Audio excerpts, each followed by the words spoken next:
Kompas Siang kembali untuk Anda. Salah satu museum di Jepang menggelar lomba menulis dalam bahasa asing terkait dengan tema Fukushima. Lomba ini bertujuan untuk mengajak warga asing melihat fakta bahwa Fukushima telah pulih dan bangkit pasca peristiwa gempa yang memicu tsunami dan kecelakaan nuklir di tahun 2011 lalu. Sejumlah pengunjung dari negara asing datang mengunjungi Museum Peringatan Gempa Besar di Fukushima, Jepang. Mereka yang datang merupakan para pemenang dari lomba menulis dalam bahasa asing dengan tema Fukushima. Lomba ini digelar oleh Museum Peringatan Gempa Besar yang mengajak warga asing untuk menulis tentang Fukushima dan peristiwa besar yang pernah terjadi di wilayah ini. Fukushima di tahun 2011 lalu pernah mengalami gempa hebat sebesar 7,3 magnitudo yang memicu peringatan tsunami dan kecelakaan nuklir. Namun pemerintah Jepang berhasil menangani bencana yang kompleks dan belum pernah terjadi sebelumnya dengan membuat museum ini sebagai pembelajaran di masa depan mengenai pentingnya pencegahan dan mitigasi bencana. 今後学習されている外国人の皆さんに、福島をテーマとした作文を書いていただきますことをきっかけとして、福島の現在の東日本大震災からの復興の様子であるとか、食とか自然とか、魅力がいっぱいございますので、さらに理解をしていただいて、風評の払拭につなげてまいりたいということで開催したものです。31の国地域から878名の方にご応募いただいております。Ke-9 kontestan dari negara asing ini mengunjungi Museum Peringatan Gempa Besar. Setiap ruangan memberikan informasi dan simulasi bagaimana bencana itu terjadi, termasuk memberikan informasi mengenai jumlah korban. メキシコでは地震が多くて、復興は自分の力ではないかと、その力を取り上げて作文を書いてみました。福島へ来ていろんな景色を見たりしてて、こんなことができるなんてちょっと素晴らしいなって思いました。 Di dalam museum pun terdapat informasi mengenai salah satu bangunan sekolah dasar yang terkena tsunami. Namun beruntung, sebelum tsunami menghantam, 82 siswa dan guru berhasil lari dan berlindung di tempat aman karena adanya peringatan yang muncul sebelum tsunami terjadi.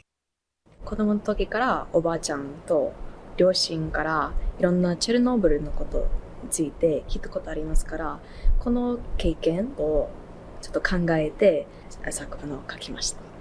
なんか未来のために頑張ってほしいっていうメッセージが言いたいと思います。 Untuk memperingati para korban gempa dan tsunami saat itu, pemerintah Jepang mendirikan pemakaman Ohirayama. Pemakaman ini menyimpan kenangan yang sangat dalam. Karena pasca gempa, ada peringatan radiasi dari pembangkit listrik nuklir Fukushima dan membuat pemerintah Jepang menghentikan pencarian korban hilang. Namun kini, seluruh wilayah di Fukushima sudah dinyatakan pulih dan siap menyambut kembali wisatawan, termasuk menawarkan ragam makanan dan budaya khas Jepang. Saudara, masih terkait dengan Fukushima, sejumlah warga negara asing tidak hanya diajak untuk mengunjungi museum gempa besar saja, namun juga melihat hasil laut Fukushima dan diajak untuk membuat makanan khas Jepang, yakni sushi, untuk merayakan kelezatan dan budaya asli warga Jepang. J-Village di Fukushima merupakan komplek olahraga yang pernah menjadi tempat evakuasi saat gempa besar terjadi di kota ini tahun 2011 lalu. Dan kini, J-Village dipugar dan menjadi tempat bagi penggemar sepak bola, termasuk bagi wisatawan karena terdapat hotel dengan sejumlah fasilitasnya. Dan tentunya tak lengkap ke Jepang jika tidak menyantap sushi. Di kota Fukushima pun menjadi tempat terkenal yang menyajikan sushi dari ikan yang segar dan lezat. Dan pengunjung asing bisa belajar cara membuat sushi dari para ahli. パーフェクトな形にするのが簡単ではなかったので、でもまたやって上手になりたいと思います。 Dan untuk membuat sushi, pasar seafood merupakan salah satu tempat yang menarik untuk dikunjungi.